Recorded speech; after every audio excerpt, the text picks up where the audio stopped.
we're going to go on to our 5 o'clock show. The one, I'm a guy from Pittsburgh, and I have dreaded pronouncing this name. A Pittsburgh guy can't say couch and coach. You know how hard that is for me? I can't say that together. My words don't work that way, but Couch Coach Live, Chris is going to take over. Chris, the floor is yours.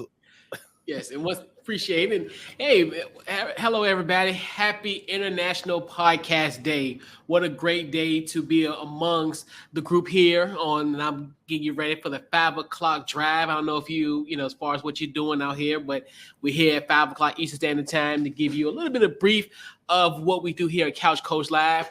So tonight I'm flying solo. Normally my co-host Malway is usually accompanied by me, but today we're gonna fly solo on a special edition of the Couch Coach Live and for International Podcast Day. So if you're new to me, pretty much this podcast was created in 2014. It's a lot of things have transpired during that time period. Obviously, I started my radio / podcast career in 2011. I had opportunities to become co-host of other shows. Then I decided, hey, let me do Couch Coach Live. And Couch Coach Live is a sports podcast that pretty much embodies the Couch Coach mantra. Obviously, we have debates. We also have sports takes with a little bit of logic and a little bit of humor as well. But there is sometimes some couch coach takes, because I know like last year, I think I even said that I could, even at 37 years old, I could, be the running back for the San Francisco 49ers and at least have about 80 yards a game. So there's still some type of irrational confidence inside of me, but obviously that's pretty much how Couch Coach Live is essentially. So it's a weekly sports podcast that we do Wednesdays at 8 o'clock Eastern Standard Time. It has been such a great experience. Obviously, the things that this podcast have taken me has taken me into rooms and to places that I never thought I'd envision. I've obviously with this podcast has covered the NFL Combine, other various sports leagues within the Richmond, Virginia area. So this has been such a great ride and such a great experience that podcasting and / radio has done for me. And it's one of those where the good thing about the situation, like with me, because obviously as I talked about my age, when it came to sports, I was always one of the ones that I was the last one that was picked. So I was, I know some people feel that like, when you're playing sports, then you get to a level where, okay, I'm getting a little bit better. I'm balling, I'm doing my thing. And then you think to yourself, okay, I'm going to grow. Because at that time, I think like 5'5", 6", right around my teenage years. I never grew. So I was like, I knew like my athletic career wouldn't essentially, carry me on to high school or college. So you know what? I decided even at an early age, you know what? I'm gonna talk sports, and I can see this as something that's gonna enrich me for the rest of my life. So at 37 years old, if I was still in my athletic prowess, I probably would retire. Be retired by now. But this, with podcasting and doing this is something I could do for the rest of my life. So that was kind of one of the things where in life you have to pivot. And then this is kind of what I kind of pivot into. So this pretty much that's how the antithesis of how Couch Coach Live was created. And so without further ado, what's going on, Cole? Definitely shout out to Cole, Wise, and Ben, my NFC Beast brethren. Definitely appreciate y'all for checking us out. Yes, indeed. Let's go. Yeah. And hey, we're in the bottom of the basement. So, Wise and Ben, man, y'all gotta show me some love, because I might be down in the basement in the NFC East for a good little while. Like, I thought me and Wise was gonna be like, join each other at the bottom of the NFC East, but nah, I think we got that on lock. You might want to throw away the key, because I think we might be at the bottom for the rest of the year. But but definitely huge shout out to my brothers for checking us out. Definitely appreciate it. So it's funny thing about and beautiful thing about International Podcasting Day is it's a thing where, hey, we're podcasters. We are subject matter experts in what we do. We all kind of stuff. I could be a podcaster. I could do all this, but today I could be a doctor. It is International Podcasting Day, and I could be a doctor for this one segment and one tangent. So I want to address the elephant in the room that is happening now currently in the NFL with the Tua Tagovailoa injury. On Sunday, it really happened on Sunday against the Buffalo Bills, where Tua sustained a hit and his helmet slammed to the ground. And then when he got up, there was moments where he shook his head like this. And then essentially there was moments where he was on the verge of collapsing and his teammates had to help him up to hold him up. So at that time, we were told that it was a back injury. And I know I'm not a doctor, and I just say that to be tongue-in-cheek. But the seeing eye would tell you, if a guy loses equilibrium, that's a neurological thing. That's not a back thing. If he had a back issue, he wouldn't have moved in that kind of motion. Like, so them telling us that on Sunday was kind of like a loaded crock. And then, obviously, the Miami Dolphins played on Thursday night, which was 4 days after the situation that happened on Sunday. He gets hits again, essentially, where his helmet slams to the ground and he's concussed. He's on the ground for more than about 10 plus minutes. So coupled with that, and then even when they showed the scene of how his fingers were in sort of a twisted position, where it wasn't like normal, like you had your fingers like this, but his fingers were twisted. So that's where, obviously he was actually sent to the hospital. And then also the good thing about the situation was he was able to fly home. So that's kind of one of those where I look at that as a good sign for him as far as maybe the front of prognosis. But the thing I really want to address about the situation is the NFL, they failed this. They failed Tua. And this is one of those moments where the NFL really needs to crack down on their concussion policy. And the thing about it is, because essentially what the NFL was trying to do was essentially get the what they call neurological specialists to kind of be at the game and be the extra eyes and ears to what's going on. And they dropped the ball on that essentially, because to me, and that's like where I talked about it earlier, where everybody and their mother knows if you see a guy wobbling on Sunday, being able to not control his balance, that's an equilibrium thing. That's not something that you would see from a typical back injury or any type of any other body function. So that's why I'm kind of leery as to why on earth they didn't rule him out. And that's where it's like, come on now, we gotta do something about this, where I just don't understand the rationale behind having that and then bringing him back in the next quarter and having him able to play, and then coming off the short week. And it's one of those where it falls on a lot of people, but I think the lion's share of it has got to be these independent neurologists. I'm gonna say that. I'm gonna miss that word, but it is what it is. But urologists. So that's my biggest thing where they failed too in the situation. And I know the Players Association is doing their due diligence as far as launching an investigation. And this is one of those where I think the players really need to step up and really be down for this cause. Because and it's one thing when it comes to NFL players, it gets to a point where it's hard to defend them, because the issues that they should bring to the table during the CBA, they don't. They kind of they talk about it, but then it's something else that's pacified within it. So they don't necessarily get their due diligence. But this is one of those where I think the NFL Player Association and the players themselves need to actually essentially, fall on the sword for some of these causes, because what happened to Tua Tagovailoa shouldn't have happened.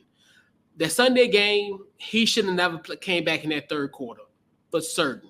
You see someone like that, and he is to the point where if it wasn't for them teammates, he'd have been on the floor just like he was on Thursday. If it wasn't for them players holding him up that on Sunday, he wouldn't have even made it back in that huddle. So for them to bring it back, it's just it's so irresponsible. And I think even with the situation Thursday, where we knew going to he had a concussion, and then we know how it is when it comes to potentially the ill effects after the initial concussion. So this is where, this could have been a very, very serious situation. Luckily, the prognosis, considering the fact that he did fly with fly home with the team. But the thing that is leery about that is he still was on the plane with a neck brace. So that's one of those where, and then even the press conference today kind of rubbed me the wrong way because the simple fact of, like, kind of not saying pointing the blame, but kind of not taking accountability for the situation at hand, the Dolphins organization. And this is just one of those where the players, do they really essentially have your back? This is when it comes to the new CBA, you guys need to definitely come to the table and say, hey, we need we need different forms of concussion protocols, because what happened there, that's dangerous. What happened in that situation is something that no one should ever experience, because that could have been fatal. That situation yesterday could have been potentially a fatal situation. And thankfully Tua is going to be okay from all reports from here and there, but this is going to be definitely a situation where I definitely want the players and the player association to not back down to the owners and whatever when it comes to this table. And hopefully this investigation is going to uncover a lot of things. And it's one of those where the hammer's going to get dropped in some form or fashion. So I just say for the players and the player association, this is something that you really need to fight for. This isn't about, in previous situations, marijuana or compensation. This is about your health. This is about long-term situations. Because we literally just seen a player have 2 concussions in less than 5 days. And that's, in most cases, in some cases, that could be fatal. That could be you. And it's more so, and I'm talking about from the NFL player's perspective. So you have to do your due diligence. Y'all have to fight hard for this, and just do what you got to do. I know it might be a situation where it might be some intense labor negotiations, but this is a sword that you need to fall on, because at the end of the day, this is about your health. I know, everybody, make your bread, make your money, like our guy Marshawn Lynch, get your chicken, but how can you get your chicken if your mind ain't right? So enough about Tua. So we'll transition to. So it's 2 matchups this weekend that I'm looking forward to, and that's to kick off Sportstober. I always look at October as the greatest month of sports. Obviously, considering the fact that we have NFL in season, college football, we'll have NBA, because actually we just had some NBA preseason this morning, and then also you got Major League Baseball playoffs, the start of the NHL. You got a lot of sports going on all at once. So I always look at the month of October as Sportstober, because we'll have so many great moments in the month of October. So definitely with Major League Baseball playoffs, the World Series is always magical. You got the culmination of the end of a Major League Baseball season. And then in the college football, you have emerging teams coming out in the month of October, where you'll see a lot of upsets come to fray, and kind of the definition of kind of how the college football playoff might be a little bit widened during this month heading into November. So that's always a great, intriguing month to kind of see how things go during that situation. Basketball, it's just good for it to come back. It may not pique your interest. You might, obviously, opening week is probably going to be like the most fascinating, but just the simple fact that basketball is still around and it be in its early stages also is good as well. And the same goes for like NHL, and then also with the NFL, where we have teams that we look at now as like the Jacksonville Jaguars. We're going into October the 1st, a 2-1 Jacksonville Jaguar team that we might meet. Many people are thinking that they're contenders. We're looking at a Philadelphia Eagles team that is 3-0 and riding high, and we're looking at some of these teams that are contenders, and then we're looking at even teams like the Las Vegas Raiders, who are 0-3, that could potentially turn their month around in the month of October. So that's another where the picture could be a little bit more clear as we head into November. So this month is going to definitely provide us with so many great matchups and also just great storylines going into the month of October. So what a hell of a way to kick off Sportstober, especially. So the matchup I really want to talk about is a top 10 college football matchup. And for me, I'm here in Richmond, Virginia, so I'm in the heart of ACC country. I guess people can say I'm in the heart of ACC country, but essentially, this is, to me, I think this is the flag barrier game of the Atlantic Coast Conference. I know people talk trash about the ACC. Oh, they're not a good conference. All SEC rules. You know, if you're from the South, SEC rules. But hey, we're in the Mid-Atlantic. ACC is gold. You know, around here, around these parts, we love the ACC. So the top 10 matchup that I'll talk about is going to be Clemson versus NC State. This is kind of one of those matchups where it's going to put either one of these teams on a trajectory if they run the table. This is going to be one of those games that will be discussed at the college football playoff, the last four in. I think this is going to be one of those where people are going to look at whoever's the winner of this and potentially the loser of this matchup. They're going to be considered. They're going to be in this conversation, and just depending on how this game makes up. So obviously you got Clemson, who is pretty much the current flag bearer of the ACC. Obviously they had a bad year last year to Clemson standards in this modern era. They're another team where with them being fifth, a lot of people are going to always look at them as like, oh, well, they're not, the competition is not there.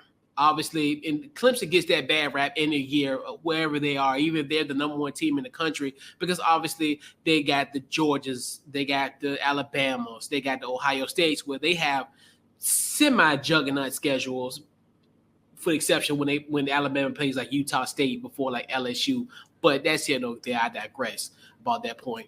But I look at that matchup between these two, and this is where Clemson can literally legitimize themselves if they can get a home victory over a 10th ranked team in NC State. And then the vice versa, where with NC State, this would be a very huge win if they were to come out in this victory, because of the simple fact of, hey, they went to Clemson and they beat the 5th ranked team in the country. So this is where the conversations are going to be had in December, where whoever comes out this matchup, and then potentially if the winner of this team runs away for the rest of the year as far as unscathed, as far as no victory, as far as no losses, or potentially maybe a bump in the road, maybe in the title game, in the ACC championship game, or what have you. That's where I think where potentially you might run into that. But this is Clemson. The interesting thing about with Clemson is how can they rebound, even though they did beat Wake Forest last week. You got to think to yourself, you know, is Devin Leary going to have a great game like Sam Hartman? Because Sam Hartman obviously had the 6-touchdown game. He had a game of his life, a game of his career. And it obviously he fell short in overtime to Clemson. And that's where you look at what can Clemson do. And obviously, I think they'll get most of their secondary back. I know they were pretty much banged up in the secondary last week, so they was missing a lot of key pieces to their secondary. So hopefully they'll be getting some of those guys back tomorrow. But that's where it's intriguing for the simple fact of who's going to get the best of this matchup. Obviously DJ, you know, this could be a defining game for him as well, because he hasn't met the expectations of what we've seen from previous clips and quarterbacks in this modern era. I'd say modern era, more like 2010 and present. You know,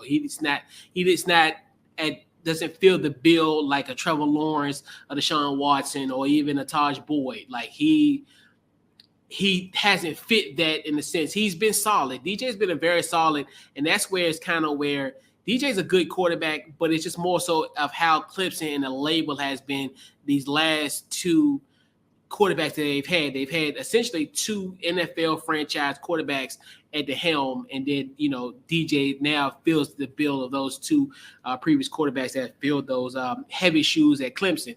So this could be a moment where people can kind of, you know, not necessarily bring him back to kind of his Southern California counterparts. Obviously, they're like light years ahead, obviously, with Bryce Young and CJ Stroud, but he's in that he could potentially put himself back in that conversation as he was obviously 2 years ago before kind of a terrible year last year. So just looking forward to this matchup. And this is where, and especially when it comes to my love for the Atlantic Coast Conference, because it's always a disappointment especially when it's time for the college football, playoff rankings and how they look at the ACC. This could be a matchup where people will look at this and actually take the ACC somewhat serious. And I'm not going to sit here and just lie to you and be like, oh, this is going to be, they're going to take it serious. They're taking it legitimately serious. I think they could potentially, however this goes, but I think this will be a conversation piece at the table when they're selecting for the college football playoffs. So switching the focus now to the NFL. There's some good, solid matchups in Week 4 of the NFL season.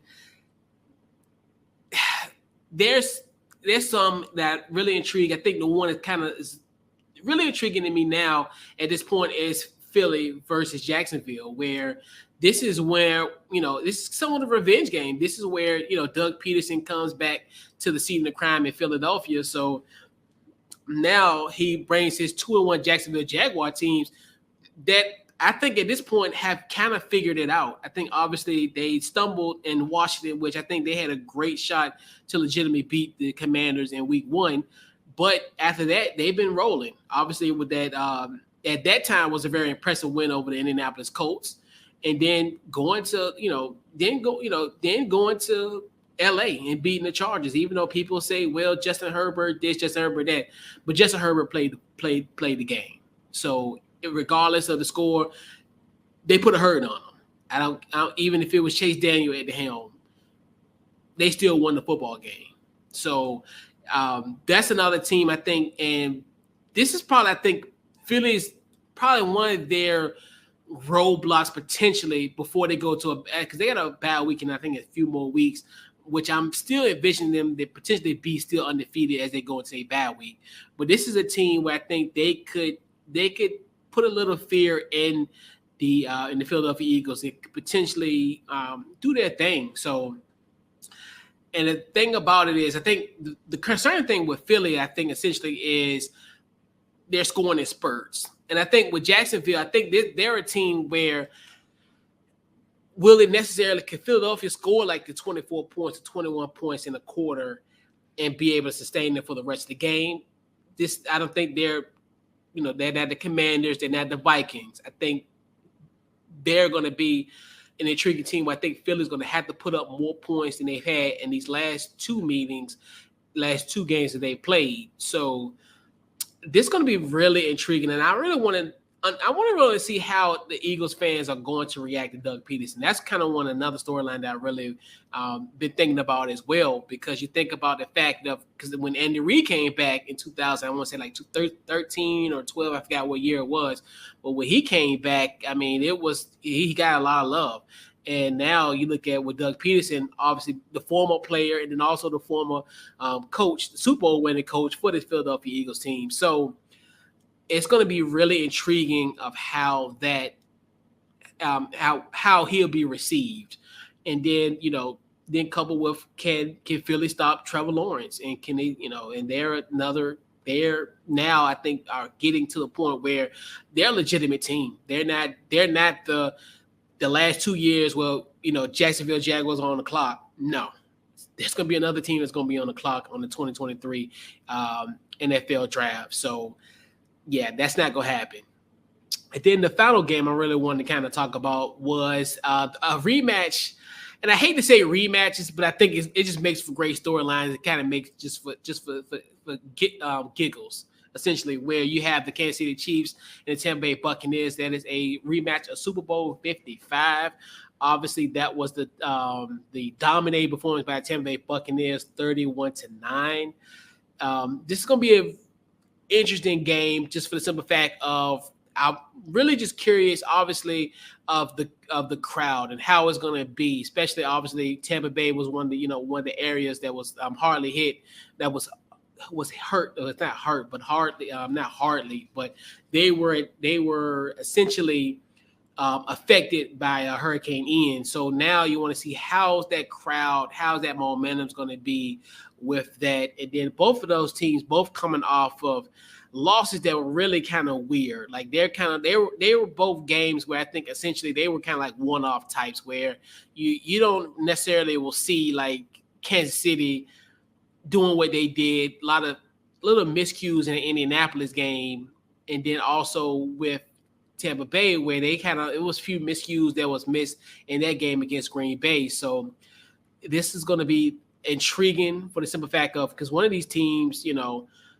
of these teams are going to, potentially be at 500 at 2-2. So that's going to be an intriguing matchup. And then now, and obviously it's a rematch, Super Bowl 55, but the thing about it is a lot of those guys that were somewhat integral roles in that matchup aren't there. Like I look at someone like Tyreek Hill, even though he really wasn't necessarily a factor in a sense, but he was a factor. Like he was one. If I look at that Super Bowl and think to myself, wow, Patrick Mahomes had maybe 2 or 3 seconds to connect with Hill, they would have got torched.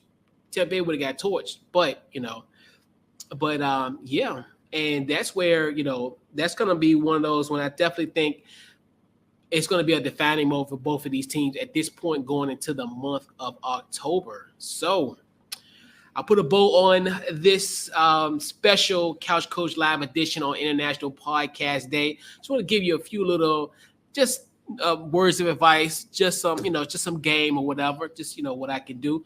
Man, and I know if anybody who's actually wants to do podcasting, or this is for anybody who wants to do podcasting, or just or still in the game and doing their thing, enjoy the process. Everything that happens in your podcast, enjoy the process.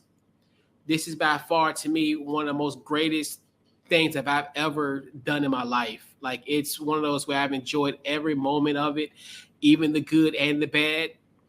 And I'm going to leave you with one final thing. Track your journey. I don't care how small you think it is, how big it is. Like an example, if current today, September 30th, you got 100 followers on Instagram, take a picture of that. Celebrate that. Because that's what happened. You're going to come back next year on International Podcast Day, and you're going to mess around and have about 20,000 followers. So, and it's one of those things where it's a great way to track your journey, and it can keep you encouraged. So that has been my time. I definitely appreciate everybody for tuning in and chiming in on International Podcast Day. Thank you once again, Jeff, for this great opportunity. And we'll catch you guys on Couch Coach Live on Wednesdays, 8 o'clock Eastern Standard Time. Awesome. Thank you so much. Like I said, Pittsburghers and Couch Coach. That's a very tough combination of vowels for us. Yeah. A great episode. It's Couch Coach Live. How else can we find it? A website? I know I see you on Facebook all the time. What's the best ways to connect? So Facebook, Twitter, Instagram, Couch Coach Live. The website is couchcoachlive.com. And check out the podcast anywhere you get your podcast, Apple, Spotify, and we're there. Awesome. Thank you so much for